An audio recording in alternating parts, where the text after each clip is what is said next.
Salut à tous, c'est Padbo pour la chaîne Black Raven. Ça va être ma vidéo réponse au RPG Week numéro 33. Les classes et les archétypes, utiles ou non. Pour moi, je pense que c'est utile. Que ça peut servir, surtout si tu es débutant.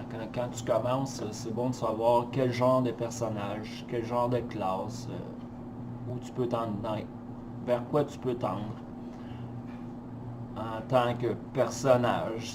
Ça a toujours son utilité. Ça va t'aider aussi à rester dans un certain carcan, si je peux dire. Ça pourrait être pris de façon péjorative, mais non. Aussi, pour faire une petite différence entre classe et archétype, une classe a souvent tendance à être plus contraignante, plus restrictive, mais je pense que aussi quand tu as un minimum d'expérience, que tu peux amener ça ailleurs, que tu vas y mettre ta couleur à toi, ce qui va faire que si on prend Donjons et Dragons, pour donner cet exemple-là, ben oui, à la base, tous les guerriers vont se ressembler, ont la même fonction, mais je pense qu'on peut amener ça à ce que chaque guerrier soit différent aussi, qui n'ait pas la même couleur.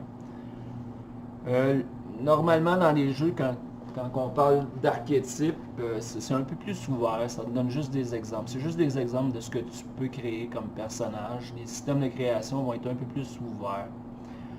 Encore là, ça a quand même son utilité, mais ça t'indique la voie à suivre. Tu peux arriver avec un concept qui est tout autre. Mais souvent, le monde va s'en tenir aux archétypes qu'il y a dans le livre. Où ce que c'est vraiment utile, c'est dans des univers,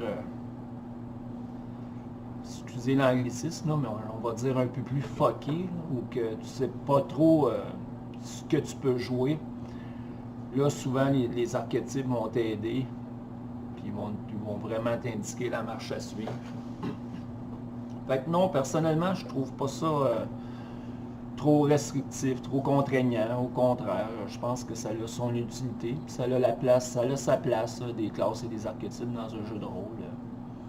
Mais faut pas oublier que oui, aussitôt que tu parles, aussitôt que tu t'en tiens à ça, que ce soit un archétype ou à une classe de personnage, oui, il va y avoir des ressemblances. Si tout le monde joue des guerriers, ben oui, à quelque part, ils vont avoir les mêmes habiletés. C'est un peu comme Bruno dans sa vidéo qui parlait de masque. Ben, s'il y a 3 délinquants dans le groupe, ben, les 3 vont, à quelque part vont se ressembler. Ils vont avoir accès aux mêmes moves. Ils vont avoir accès... oui, ils vont être différents physiquement. L'habillement va être différent, mais si ça reste un archétype pareil, ça reste une base, la base va être la même. Mais non, faut pas voir ça comme une contrainte, c'est comme une marche à suivre, c'est là pour t'aider. Fait que voilà, c'était ma vidéo réponse au RPG Week numéro 33, les classes et les archétypes. Merci de m'avoir écouté, à la prochaine tout le monde, ciao!